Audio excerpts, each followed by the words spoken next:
The reason that I was making these videos and talking about these issues is because, number one, I am, in a sense, no longer interested in playing Marvel Spider-Man 2 day one.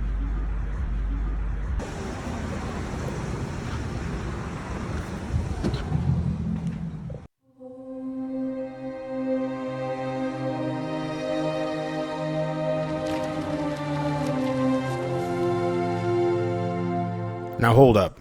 Before we continue this video, I just want to let you know that there will be spoilers in this video.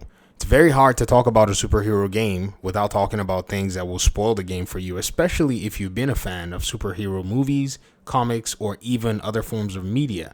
Even if I try to play other footage from different video games, it will more than likely still spoil it for you. So I guess we're just going to go with my own impressions and be free to talk about themes or any content of the game that may or may not spoil the content, so you have been warned before you continue watching this video. Alright, now that we have established that, regardless of what anyone says, or regardless of how anyone perceives this game, I think Marvel Spider-Man 2 is a good game. I'm not a Spider-Man fan by any means. However, I have Spider-Man fans that live in my house, and at the end of the day, he's a significant superhero, and at one time in my life as a young kid, I really thought he was a very, very cool superhero, and then I discovered Batman. And that changed everything. Nonetheless, I can still enjoy a Spider-Man game. I can still play these games and appreciate them for what they are. And I strongly believe that a lot of people, even in the superhero community, can also do the same.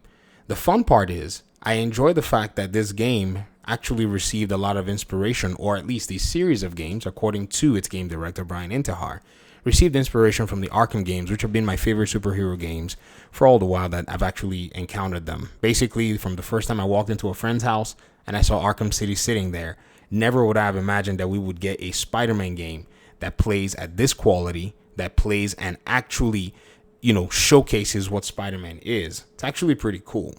Now, my first impressions already give me something that I think many Spider-Man fans probably got.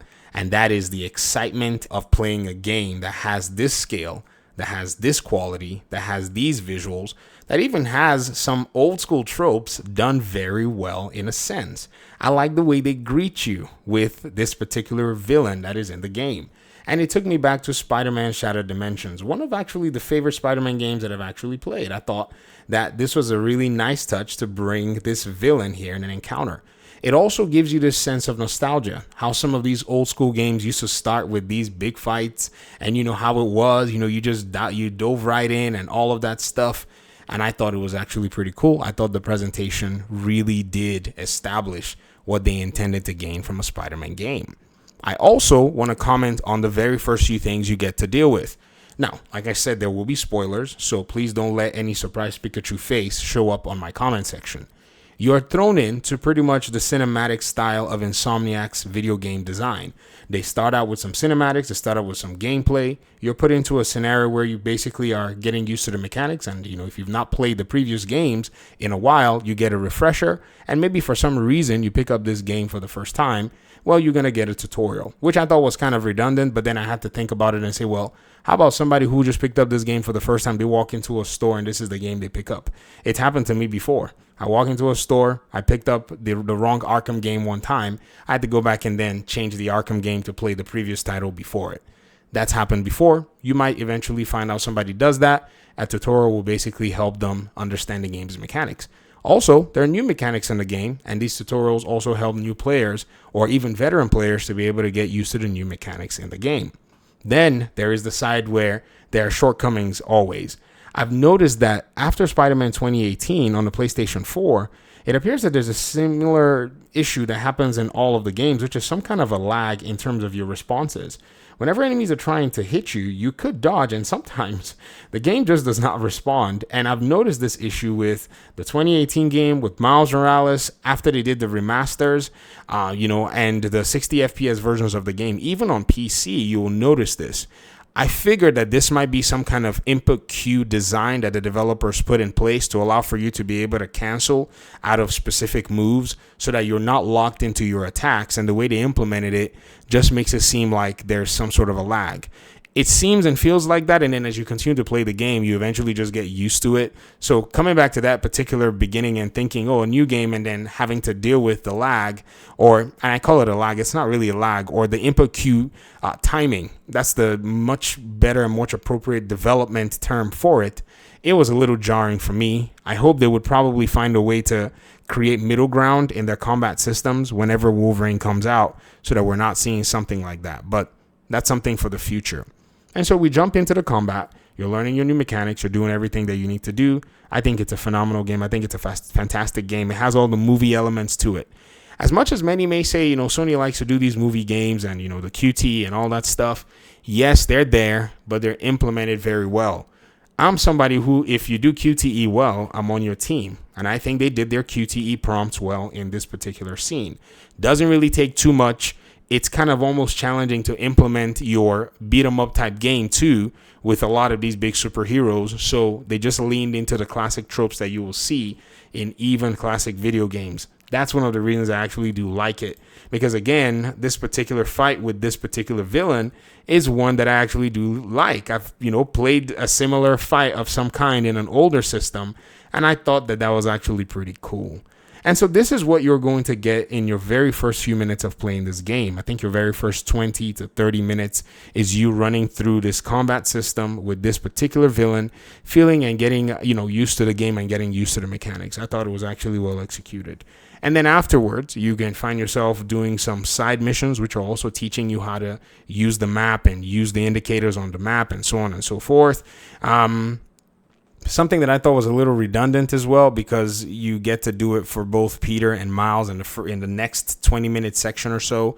And I thought that was actually pretty cool. But again, I thought, maybe this is something that they could have allowed for veterans to be able to skip. Maybe they do want you to kind of, reach those progress markers to kind of warm up a different aspect of the game, or at least get you through progression of both characters, learn how to level up your skill tree. I guess they're getting all that out of the way, so I'm not going to be too hard on, say, mechanics that are designed to teach you proper use of the game. So I guess we're going to chalk it up to that, and we're going to say, well done. I'm not lacking anything in terms of knowledge. I guess that's what I should judge it on. Do I know how to use these systems now that I've gone through the tutorial? Because that's what the intended design was from the developers. The answer is yes. And so I thought these particular instances and the way you get to, experience the game so far, I think is actually pretty good. This game is going to attain, in my mind, what it aims to attain. I don't think it really was wanting to do anything too exceptional. There is a limit of the hardware that they're working with. As much as many may say the PlayStation 5, is a very good console, I agree that it's a good console. I think it was oversold. Don't get me wrong. I still hold that position. That's one position where I'm not necessarily too happy with the marketing teams of these, companies that sold their new generation consoles as these things that could, basically help you fly or become a magic carpet. But at the end of the day, it is the tool that the developers have, and I think they're leveraging it well. They're good custodians of the tool that they have in the internal Sony studios and even in some other studios outside. They get the opportunity to be able to work with these things, and they get the job done.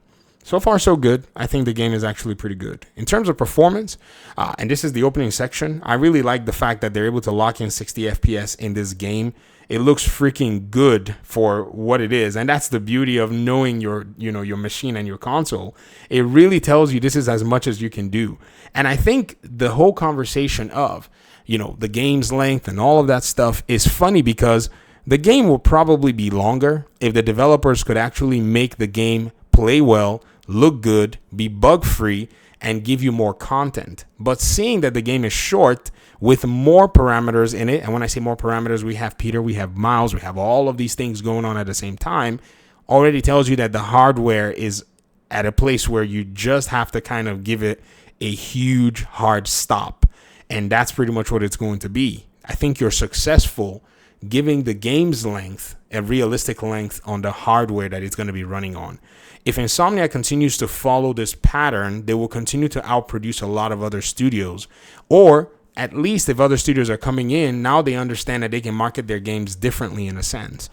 This is something that's going to really, really challenge the entire industry, because another thing too is value proposition. The $70 price tag for the length of the game is also another contention all over the place. So in looking at the way the tutorial was and some of the different concepts so far, I thought maybe it's a little bit of filler content. It felt like it was filling the time, but I'm not going to go too far as to say that until I play a little bit more. But these are my first impressions. These are some of the things that I really noticed stood out to me.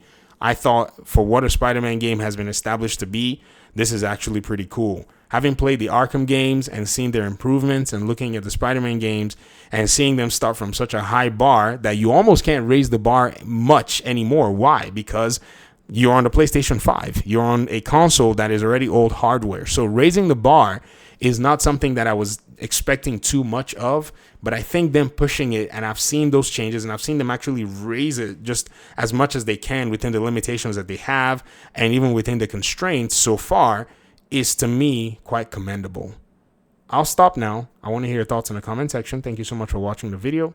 Hopefully we can talk pretty soon about Spider-Man 2. Peace out.